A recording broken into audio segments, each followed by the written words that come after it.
अथ पूर्वोक्त जीव प्रपंचस्य संसारी मुक्त भेदेन उपसंहार व्याख्यानम करोति।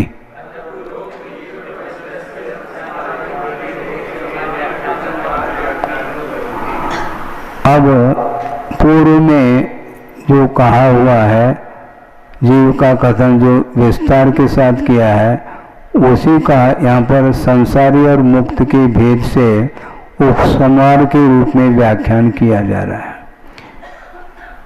एदे जीव निकाया देह पविचारमस्सिदा भनिदा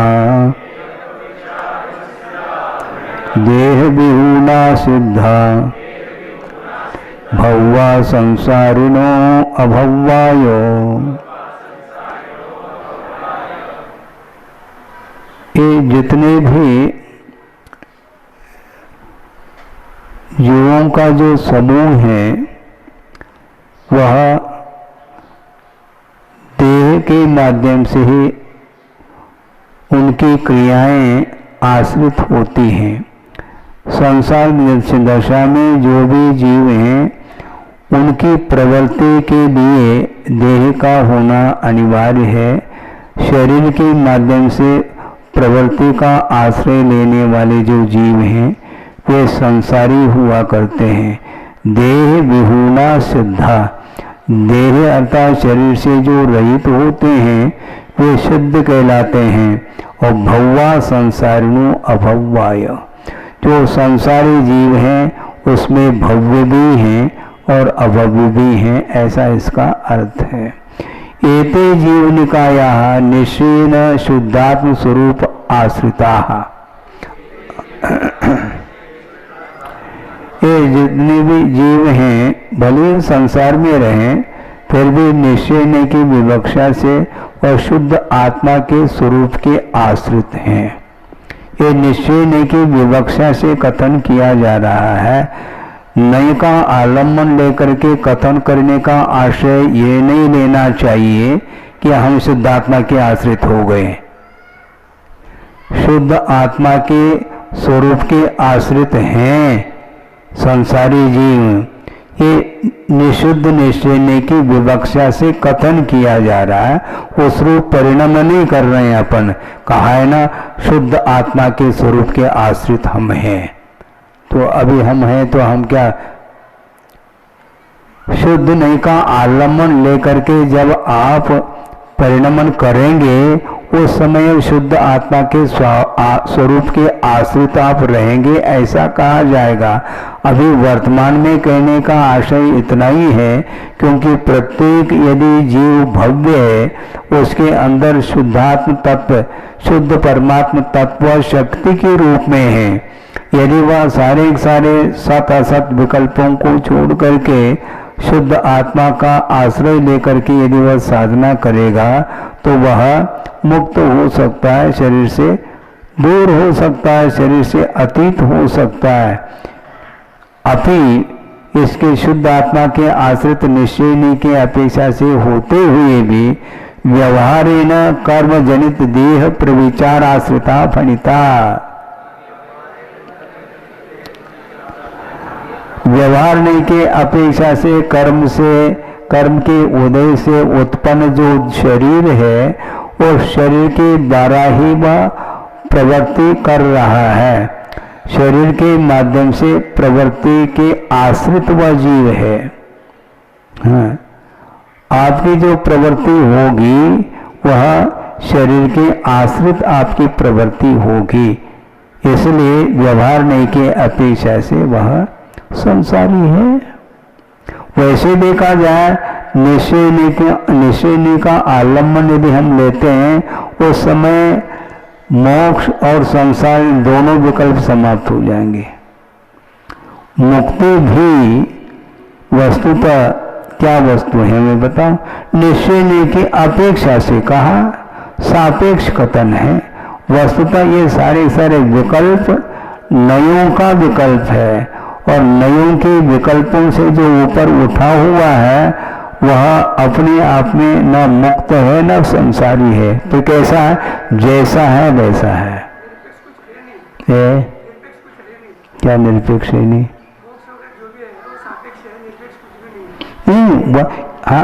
इसीलिए कहा जा रहा है कि नय का आलम्बन लेकर के कथन किया जा रहा है। मोक्ष तत्व का, बंध तत्व का जो भी वर्णन करेंगे वह नयाश्रित वर्णन माना जाता है। नय का आलम्बन लिए बिना इनका स्वरूप ज्ञात ही नहीं हो पाएगा। आप लोग जो पीछे बैठे हैं, आप लोगों को स्वाध्याय सुनना है, आप शांति से सुनेंगे। केवल आपका उपयोग फोटो में चला जाएगा तो यह वस्तुतः धर्म सभा है, आप लोगों को ध्यान में रखना चाहिए। प्रतिदिन कहना पड़ता वो ठीक नहीं। मंगलाचरण करके हम लोग स्वाध्याय करते हैं और कोई पेपर यहाँ पर नहीं बांटा जा रहा, ये ध्यान रखो। आप लोगों की प्रवृत्ति वस्तुतः ऐसी प्रवृत्ति, बैठने का ढंग आदि आदि देखते हुए ऐसा लगता है कि धर्म सभा जैसे लगती नहीं है, जबकि ऐसा होना नहीं चाहिए। आप लोग कहाँ पर आते हैं और कहाँ पर किस ढंग से प्रवृत्ति करनी चाहिए। शरीराश्रित ही आपकी प्रवृत्ति मैं मानता हूँ, किंतु इस प्रकार की प्रवृत्ति करने के लिए थोड़ी कहा जा रहा है। और थोड़ा सा कहने से अलर्ट हो गए। आप सोचो, विचार करो। वस्तुतः यह दुकान मकान नहीं है, बहुत विशुद्धि के साथ धर्म श्रवण करने के लिए आप लोग बैठे हैं और धर्म श्रवण के माध्यम से आत्मा की उन्नति होती है, ऐसा कहा जा रहा है। बहुत ही व्यवस्थित आप लोगों को बैठना है, बैठने का निषेध नहीं, किंतु आपका उपयोग धर्म श्रवण में होना चाहिए। ये बिल्कुल ये मर्यादाएं समाप्त हो चुकी है। बोलते बोलते हम थक रहे हैं इन दिनों, लेकिन किसी को भी उसका असर नहीं पड़ रहा है। खुल्लम खुल्ला आकर के निकट बैठ जाते हैं और नमस्तु का कोई भाव नहीं, केवल फोटो की ओर। फोटो लेने वाला है इसलिए वो आकर के बैठे हैं और उसी तरफ वो देख रहे हैं, अपनी तरफ नहीं। तो फोटो में मैं कैसा आ रहा हूं, ये सब क्या है। छोटे बच्चे भी इस प्रकार कम कर रहे हैं, उससे भी ज्यादा आप लोगों की स्थिति है। अन्यथा न लें, नहीं तो आप कहोगे कि महाराज हमारे प्रति क्या ये हम ये भी नहीं कहेंगे, तो आप लोगों की प्रवृत्ति समीचीन कैसे होगी। आप सोचो, मंदिर में जाते हैं तो वहां पर भी जो है शांत प्रवृत्ति होनी चाहिए, वहाँ पर कोलाहल हो जाता है। भगवान की प्रतिमा सामने है, वहाँ पर जाने के उपरांत बीच में ही चार व्यक्ति मिल करके परस्पर में अनेक प्रकार की सांसारिक चर्चाएं होती रहती, ये नहीं होना चाहिए। इसको कौन समझाएंगे। हाँ, ये थिएटर नहीं है, कौन सा पिक्चर हॉल नहीं है। ध्यान रखो, हॉल तो है लेकिन पिक्चर हॉल में तो बेहाल हो जाता है व्यक्ति। यहाँ पर तो शांति के साथ सुनिएगा। तो हम ये कह रहे हैं, व्यवहार की अपेक्षा से कर्म के उदय से उत्पन्न जो शरीर है, वो शरीर की प्रवृत्ति के आश्रित जीवन चला रहा है संसारी प्राणी। देहे प्रविचार वर्तना देह प्रविचारा। शरीर में जो प्रविचार का अर्थ वह प्रविचार नहीं लेना, किंतु वर्तना का अर्थ प्रवृत्ति, वह देह प्रविचार माना जाता है। निश्चयेन केवल ज्ञान देह स्वरूपा अपि कर्म जनित देह विना भवन्ति।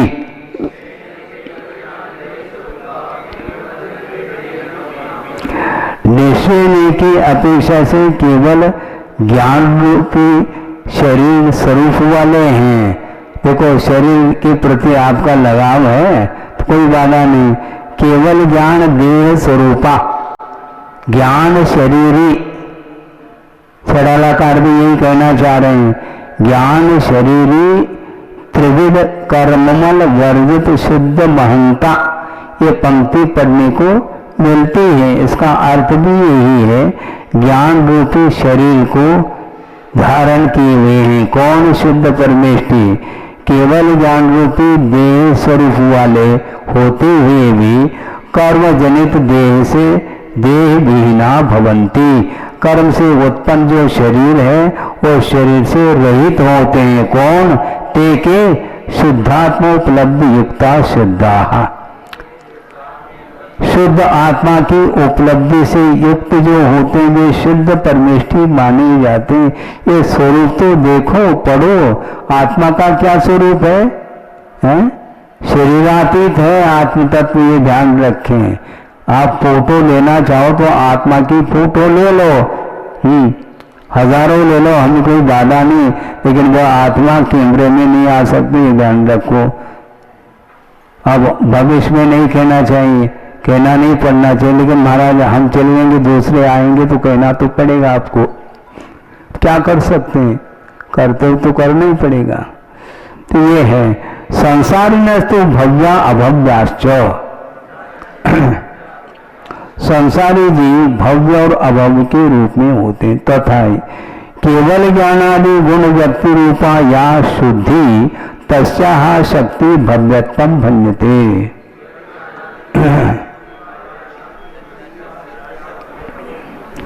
केवल ज्ञानादि गुणों की व्यक्ति रूप जो शुद्धि है, उस शुद्धि की शक्ति जिसके अंदर है, शुद्ध होने की उसकी जो शक्ति विद्यमान है वह भव्य कहलाता है।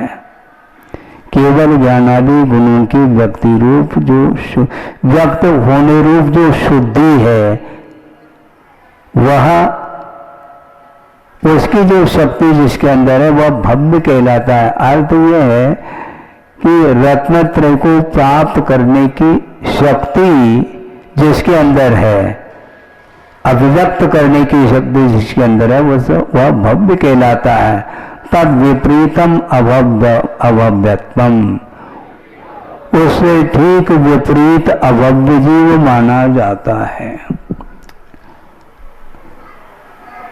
आचार्य महाराज ने ये भी कहा था कि हम भव्य के बारे में तो सोच रहे हैं, कभी कभी अभव्य के बारे में भी थोड़ा सोचा करो।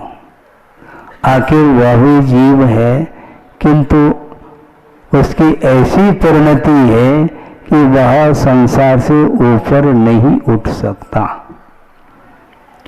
उसके भाग्य में मुक्ति नहीं है और मुक्त हो ही नहीं सकता, और कितना भी प्रयत्न कर ले, क्योंकि मोक्ष के क्षेत्र में उसका कोई भी पुरुषार्थ नहीं होता, वो मोक्ष पुरुषार्थ नहीं कर सकता, और तप आदि करने के बाद भी वह मोक्ष पुरुषार्थ के अंतर्गत नहीं आता उसका पुरुषार्थ, क्योंकि उसका भाव या उसका जो लक्ष्य है वह मात्र संसार ही उसका लक्ष्य है।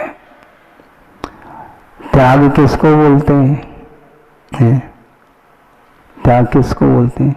छोड़ने का नाम त्याग है, ये है ना, छोड़ने का नाम त्याग। लेकिन ये त्याग नहीं, क्योंकि उत्तम त्याग नहीं है ये।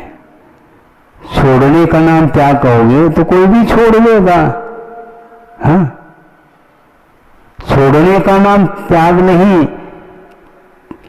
किंतु जोड़ने का त्याग, उसका नाम त्याग माना जाता है। क्या नया शब्द है, साहित्यिक हो या कुछ भी हो, आप देखो। जोड़ने का जो त्याग है वही वस्तुतः उत्तम त्याग माना जाता है। हाथ में जो है उसको छोड़ रहा है, किस लिए छोड़ रहा है? क्योंकि वह कम पड़ रहा है, इसलिए हमें नहीं चाहिए कि और वह अधिक मात्रा में चाहता है, इसलिए उसको छोड़ रहा है। जोड़ने का जो त्याग है वही वस्तुतः उत्तम त्याग की कोटि में आता है।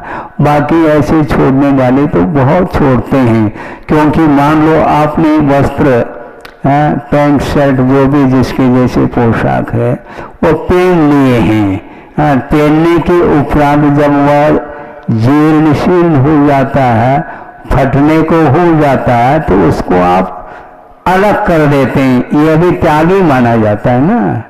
लेकिन और नया खरीदा है तब इसको छोड़ा जा रहा है, ऐसा थोड़ी होता है। इसलिए छोड़ रहा है कि वह नया जब तक था, तब तक उसके प्रति आकर्षण था आपका, आपने उस वस्त्र को खरीदा था, इसके उपरांत आप अपने हाथ से उसका परित्याग कर रहे हैं, छोड़ रहे हैं, क्योंकि नया खरीदा है।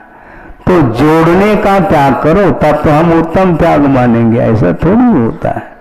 वैसे देखा जाए तो त्याग तो हो ही रहा है। भोजन किया है, उसका विसर्जन अनिवार्य है। हाँ, कितना भी आप स्वादिष्ट भोजन करो, किंतु 4-6 घंटे के अंदर उसकी क्या स्थिति बनती है, उस पर किसी से छुपा हुआ नहीं वह पदार्थ, वह निश्चित रूप से उसका विसर्जन होता है। इसको त्याग मान लें क्या? नहीं। हाँ, जो ग्रहण करने योग्य है फिर भी उसका हमें ग्रहण करने का भाव नहीं रखना, यह त्याग की कोटि में आता है।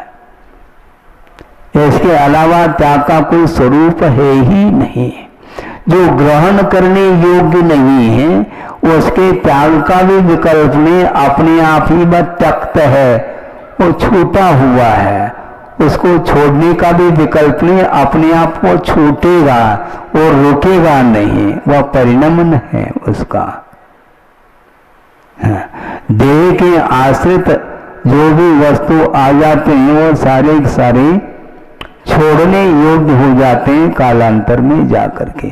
आपके लिए बगीचे में आप पहुंचे हैं, हाँ, ये किसके लिए कहा जा रहा? आप लोगों के लिए नहीं, जनता जो आई है ना, उनको पंचायत काय में आनंद नहीं आता है, इसलिए उनके लिए भी थोड़ा देना पड़ता है। क्योंकि अभी तो देने के लिए कुछ ऐसे शब्द दिए थे तो कम से कम वो भूल तो जाए। हम ये कहना चाह रहे हैं, क्या कहना चाह रहे थे? हाँ, एक व्यक्ति बगीचे में पहुंचा है और बहुत ही सुगंधित वह फूल देख रहा है। देखने के लिए भी वह आकर्षक वस्तु है, वह फूल बहुत सुहाना लग रहा है और गंध भी आ रही है। इसके बाद भी वह संतुष्ट नहीं, इसलिए वह तोड़ता है, क्योंकि स्पर्शेंद्रिय का भी विषय बनाना चाहता है। इसके उपरांत भी ये ध्यान रखे, वह सुगंधित जो फूल है खिला हुआ है, गुलाब का हो कोई भी हो, खिला हुआ है, किंतु कब तक खिला हुआ रहेगा वो? कुछ सीमित समय के लिए। यदि उसी पेड़ पर, उसी पौधे पर यदि वो फूल लगा हुआ रहेगा तो उसकी अवधि थोड़ी ज्यादा रहेगी। यदि आपने तोड़ दिया है तो निश्चित रूप से बहुत जल्दी वह मुरझा जाएगा। तो यह मुरझा हुआ जो फूल है उसको आप अपने आप ही छोड़ देते हैं, हाँ, आसानी से छोड़ नहीं रहे, बस अपने आप छूट रहा है, यूं कह दो आप। उसी प्रकार जो कुछ भी 5 इंद्रियों के माध्यम से भोगने में पदार्थ आया है वह निश्चित रूप से वह त्यक्त होगा, छोड़ा जाएगा। किंतु इसका नाम त्याग नहीं, किंतु वह जोड़ने का त्याग, ग्रहण करने का त्याग, वह उत्तम त्याग की कोटि में आता है। भगवान, अब मैं ग्रहण नहीं करूंगा, ऐसी शक्ति मुझे दें ताकि मैं भविष्य में किसी भी प्रकार से ये छोड़ने योग्य वस्तुओं का ग्रहण करने का भाव ही मेरा समाप्त हो जाए। इस प्रकार का जो उत्तम भाव है वह भाव ही त्यागात्मक भाव माने जाते हैं। हाँ हाँ,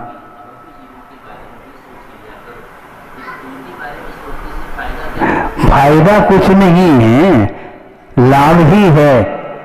क्यों? इसलिए क्यों? सुनो, उनकी कल्याण की भावना हम चाहते हैं, कल्याण उनका नहीं होगा किंतु उनके निमित्त से भी करुणा भाव जागृत होता है, भगवान मेरे हाथ में होता तो इसको भी मुक्ति दिलाता, किंतु भगवान के हाथ में भी नहीं, मैं कर क्या सकता हूं। फिर भी इनके प्रति अनुकंपा का भाव, इनके प्रति भी उपकार का भाव जागृत होना चाहिए, एक बात। दूसरी बात यह है कि अभव्य है क्या भव्य है, ये तो बुद्धि का विषय तो बन ही नहीं रहा है। तो ऐसी स्थिति में उन जीवों की रक्षा का भी भाव हमें करना चाहिए। ऐसा थोड़ी ये तो अभव्य है,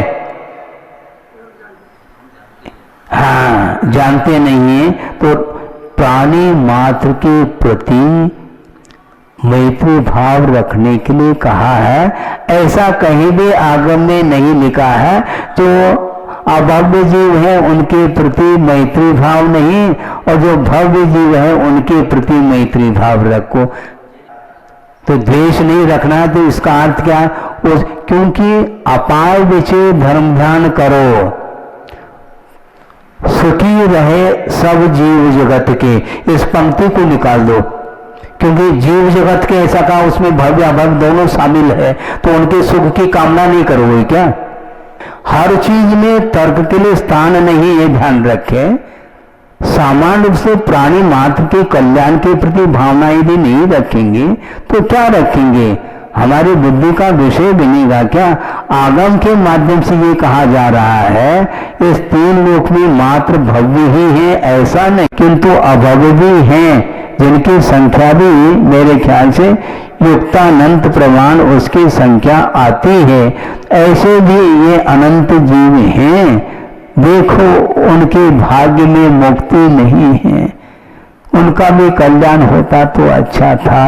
इस प्रकार भाव सोचने में क्या हमारे लिए पैसा लग रहा है क्या, क्या इस प्रकार सोचने में हमारे सम्यक दर्शन में कोई क्षति पहुंच जाएगी क्या, हमारा सम्यक दर्शन समाप्त होगा क्या, नहीं है,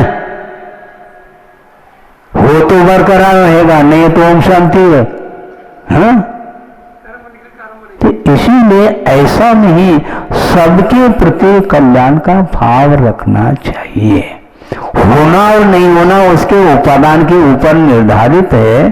और दूसरी बात ये छद्मस्त ज्ञान गम्य है ही नहीं, ये कौन भव्य है कौन अभव्य है, ये केवल ज्ञानी जानते हैं, हम और आप जानते नहीं। किंतु कोई भी जीव हो उसके जीव की रक्षा का भाव रखना चाहिए। और मान लो सपोज के रूप में कह रहा हूं, चींटी की लाइन लगी हुई है, ईर्ष्या समिति का पालन करो, आराध हम कर तो लेंगे, लेकिन वो अभव्य हो तो है? वो अभव्य हो तो मैं क्यों रक्षा करूं उसकी, अभव्य की रक्षा करने से फायदा क्या है। जैसे आपने कहा ना, उनके बारे में सोचने से क्या लाभ है, तो उनकी रक्षा करने से क्या लाभ है, ऐसा कोई कह दे तो उसके लिए भी तो उत्तर हमें ही देना है ना। हाँ, जीवानम रक्षणम धम्मो, भव जीवानम रक्षणम धम्मो, ऐसा कहीं लिखा है क्या। क्योंकि टारगेट बना करके उनके बारे में सोचने से क्या लाभ है, तो गुरुदेव ने जो कहा है व्यर्थ नहीं कहा है, ध्यान रखो। उसके बारे में आपको सर्वांगीण अध्ययन करना चाहिए, क्योंकि आखिर वह भी जीव है, देखो उसका कैसा स्वभाव है, इसके बारे में सोचना चाहिए कि हम कुछ नहीं कर सकते हैं, कि नहीं करते हुए भी उसका भी कल्याण होता तो अच्छा था। इस प्रकार करुणा का भाव रख करके यदि सोचते हैं तो इसके माध्यम से कोई राग की वृद्धि हो रही है क्या। जो व्यक्ति राग के साथ भव्य होने के बाद भी राग के साथ दूसरे के साथ संबंध रखना चाहता है, वो ठीक है क्या। वो है? राग तो छूट नहीं रहा है, और वीतराग भाव के साथ यदि मान लो दूसरे के विषय में कोई चिंतन कर रहे हैं तो इससे क्या लाभ है। पलेगा, निश्चित पलेगा। क्योंकि हे भगवान, गुरुदेव क्या कहना चाह रहे हैं इसको बारीकी से सोचिएगा। उनका ये कहना है जो व्यक्ति जितना राग से ऊपर उठा है उसी व्यक्ति के द्वारा जीवों की रक्षा होगी, ऐसा उनका कहना है। और राग से ऊपर उठने का अर्थ द्वेष से भी ऊपर उठना है, ये भी उतना ही सत्य है। इसलिए किसी के प्रति हम न राग करेंगे न द्वेष करेंगे, किंतु राग द्वेष करने से ही हिंसा होती है, ऐसा कहा है। दूसरे की रक्षा करने का यदि कोई साधन है तो सबसे बड़ा साधन तो यह है कि राग द्वेष से ऊपर अपने आप को उठाओ, और राग द्वेष का अभाव नहीं करते हैं तो दूसरे की रक्षा हमारे द्वारा संभव नहीं है, ये इसका अर्थ है। श्रवण की बात कर रहा हूं, हम गृहस्थ की चर्चा क्यों करें? क्योंकि लाभ क्या है हम ये पूछना चाहते हैं। उनकी चर्चा करने से कोई लाभ तो है नहीं, ऐसा नहीं। श्रवण प्रवृत्ति कर रहा है, किंतु राग द्वेष से ऊपर उठ करके प्रवृत्ति करता है, तभी वह अप्रमत्त होकर के यत्नाचार पूर्वक उसकी प्रवृत्ति हो पाएगी और उसके माध्यम से ही जीवों की रक्षा होगी। हाँ, परस्परोपग्रहो, बोलो आगे का, आगे क्या? हाँ, जीवानाम, भव्य जीवानाम, जैनानाम, स्वतोहितम का अर्थ क्या?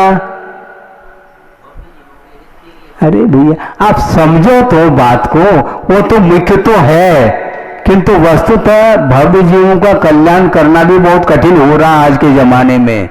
हाँ, नहीं समझे? करुणा का भाव तो अंदर आना चाहिए, भले वह अभव्य हो, कुछ भी हो, जड़ थोड़ी है। ऐसा आगम में उल्लेख है क्या जो अभावी जीव है उसकी रक्षा करने की कोई आवश्यकता नहीं, ऐसा हमें आगम चाहिए। तो स्पेशली इसलिए प्राणी मात्र की रक्षा की बात कर रहे हैं, इसमें विभाजन करके चर्चा नहीं करनी चाहिए हमें। लोग यदि आपकी मान्यता के अनुरूप आप जो रख रहे हैं लोगों के सामने, उनकी धारणा किस रूप में होगी ये भी तो सोचो। केवल अपने को ही समझना ऐसा नहीं, प्रत्येक व्यक्ति का कल्याण हो इस दृष्टिकोण को लेकर के ही वह उपदेश दिया जाता है।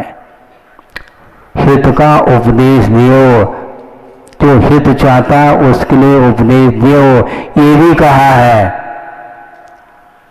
हाँ, ये भी कहा है, जो हित नहीं चाहता है वह पात्र ही नहीं। हम तो यहां तक आगे बढ़ेंगे, फिर ज्यादा कहो तो जो हित नहीं चाहता है तो वह उपदेश उसके लिए दिया नहीं जा सकता। भले वह आकर के बैठ रहा है ये बात अलग है, वो हमारा विषय नहीं है। कॉमन रूप से प्राणी मात्र के प्रति बिना किसी पक्षपात के आगम के अनुरूप हित का उपदेश देने के लिए आगम की और गुरुओं की आज्ञा है, वो दिया जाता है, देना चाहिए, इतना ही कहा है। क्योंकि यह भव्य कौन अभव्य कौन यह छदमस्त ज्ञान गम्य नहीं, ऐसा कहा। और जिस विषय को गुरुदेव ने रखा है, कहा है, उसको हम गौण कर दें, हमारे हाथ से तो नहीं होगा। उन्होंने ये कहा भव्य जीवों के बारे में तो सोचते हो, किंतु अभव्य के बारे में भी कुछ सोचो। मतलब अनुकंपा उनके प्रति भी होनी चाहिए। हमारे अनुकंपा करने से उसका क्या लाभ, उसके लिए क्या फायदा? अरे उसको फायदा हो या ना हो, हमें फायदा है, क्योंकि उस निमित्त को लेकर के हमारा धर्म ज्ञान बन रहा है। उन्होंने ये भी कहा था उपदेश के दौरान, हमें धर्म ज्ञान करना है, दूसरे के निमित्त से भी हमें स्वयं को धर्म दान करना है। उसका हो या ना हो, या उसका उपादान है, उसके निमित्त को लेकर के हमें धर्म दान करना है। जैसे स्वाध्याय है, यह भी एक प्रकार से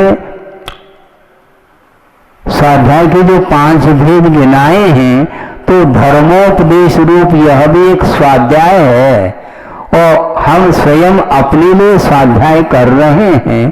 कोई सुनना चाहता है तो सुने, उसके प्रति भी हमारी तरफ से कोई प्रतिबंध नहीं है, वो भी सुने, उनका भी कल्याण हो, ये कहा गया है। सतो हितम शास्ति, तो वहां पर सतो है तो प्राणी मात्र का, प्राणी मात्र के प्रति ही शास्त्री अर्थात उपदेश दे रहे हैं स्वयं आचार्य।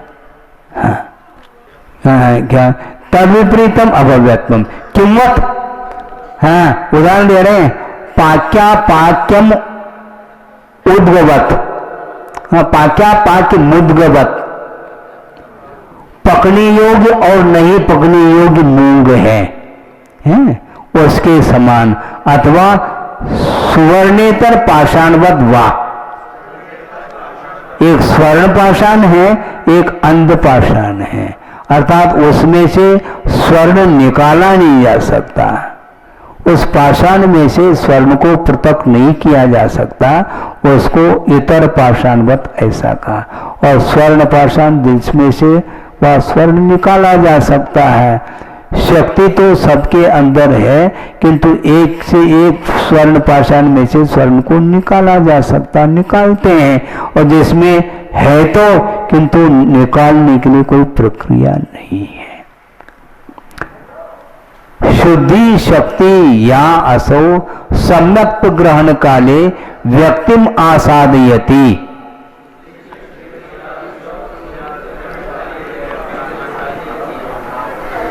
जो शुद्ध होने की शक्ति है वह सम्यक के ग्रहण काल में वह व्यक्त हो जाती है, ऐसा कहा। और अशुद्ध शक्ति है या असो व्यक्ति साच अशुद्ध रूपेण पूर्वमेव तिष्ठति, और जिसके अंदर शुद्ध होने की शक्ति ही नहीं, शुद्ध होने की जो शक्ति नहीं है, उसके अंदर जो व्यक्ति होगी वह अशुद्ध रूप से ही उसकी व्यक्ति है, शुद्ध होने की उसके अंदर शक्ति नहीं है। केवल ज्ञान की शक्ति होना अलग वस्तु, किंतु केवल ज्ञान को व्यक्त करने की शक्ति होना अलग वस्तु।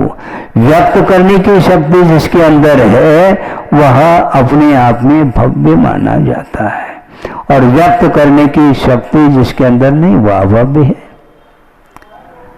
तेन कारणेन पूर्वमेव तिष्ठति, तेन कारणेन अनादि इति अभिप्रायो है। इसलिए वह अभव्यत्व रूप जो भाव है वह अनादिकाल से है, ऐसा कहा।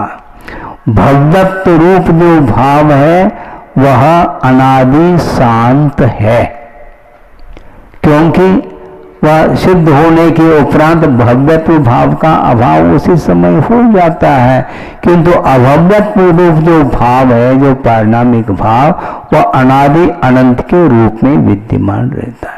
एवं गाता चतुष्टय पर्यंतम पंचेंद्रिय व्याख्यान मुख्यत्वेन चतुस्थलम गतम, इस प्रकार चार गाथा पर्यंत पंचेंद्रिय के व्याख्यान की मुख्यता के साथ यह चौथा स्थल समाप्त हो जाता है। अतः पंचेंद्रिया इति उपलक्षणम तेन कारणेन गौण वृत्त्या त्रिया बहुपयारा इति पूर्वोक्त गाथा खंडेन एकेन्द्रियादि व्याख्यानमपि ज्ञातव्यम। इंद्रिय ऐसा जो कहा गया है वो उपलक्षण मात्र है, उसके माध्यम से गौण रूप से तिर्या बहुपयारा, तिर्यंच अनेक प्रकार के होते हैं। इस प्रकार पूर्वोक्त गाथा के अंश के माध्यम से एकेंद्रिय आदि का व्याख्यान भी जान लेना चाहिए। उपलक्षण विषय दृष्टांतम आहा, उपलक्षण के विषय में अच्छा दृष्टांत दिया जा रहा है, वो ये है काके भ्यो रक्षताम सर्पी इति उक्ते मार्जारादिभ्य अपि रक्षणीयम इति।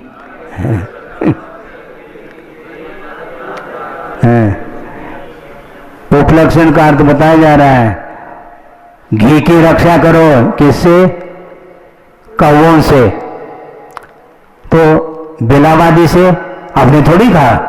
अरे भैया, कौओं से रक्षा करने का अर्थ है जितने भी प्राणी हैं उससे घी की रक्षा करो, ऐसा इसका अर्थ। आपने थोड़ी कहा था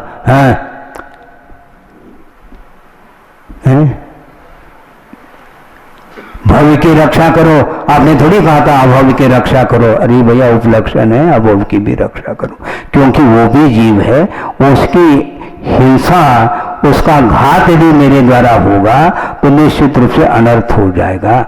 इसलिए उपलक्षण घटित हो गया, प्रासंगिक उपलक्षण भी। मार्जार आदिभ्य यानी बिलाव आदि से भी घी की रक्षा करो, ऐसा कहा है। किसी वो ये भी उदाहरण देता हूँ, गुरुदेव ने दिया है और भिन्न भिन्न प्रसंग के अनुरूप दिया है, लेकिन वह यहाँ पर भी फिट हो जाता है। परिवार में छोटे बच्चे रहते हैं घर में, बेटा भोजन करने के लिए आ जाओ, वह वैसे ही आ जाता है। पैर धोया क्या? नहीं, पैर धो करके आओ, तो पैर धो करके आता, हाथ नहीं धोता। वो थोड़ी जानता है उपलक्षण क्या है। हाथ भी तो धो, हाथ धोकर जाता और चेहरा नहीं धोता वो। आप सोचो, मतलब उसके सामने सब कहना पड़ेगा उपलक्षण, वह उसको ज्ञात नहीं होगा। हम लोगों को ज्ञात नहीं हो रहा उपलक्षण, उसको क्या ज्ञात होगा हमें बताओ। मतलब सब कुछ कहना पड़ता है, तब कहीं जाके क्यों नादान बच्चा है। अपन तो नादान तो है नहीं है? अपन तो दान करने योग्य हो गए हैं, नादान थोड़ी है। नादान का अर्थ क्या है? जो ग्रहण करने योग्य नहीं होता। आदान अर्थात ग्रहण होता है, न आदान इति नादान, ये अर्थ है इसमें। तो उन्हें ज्ञान नहीं रखता, वो उसको हर बात को समझाना पड़ेगा। वो स्वयं कुछ भी नहीं समझता, खड़ा हो जाएगा वो, बस ये स्थिति उसकी है। तो इसीलिए उपलक्षण को वो नहीं समझ पाता। अब ये उदाहरण फिट हो गया क्या? नहीं हो गया, क्यों नहीं होगा? होता है ये, क्योंकि वो फिट नहीं बैठता। इसमें समस्या है। प्रसंग क्या चल रहा है यहाँ पर? उपलक्षण की बात चल रही। वो उपलक्षण में उसको घटित करोगे, क्या घटित करोगे बताओ? उपलक्षण में उसमें क्या घटित होगा? ऐसा नहीं, मैं उपलक्षण को लेकर के उदाहरण आपके सामने रख रहा हूं। वो समय दिया था, वो उपलक्षण के प्रसंग में भी वह फिट हो रहा है। वो क्या है?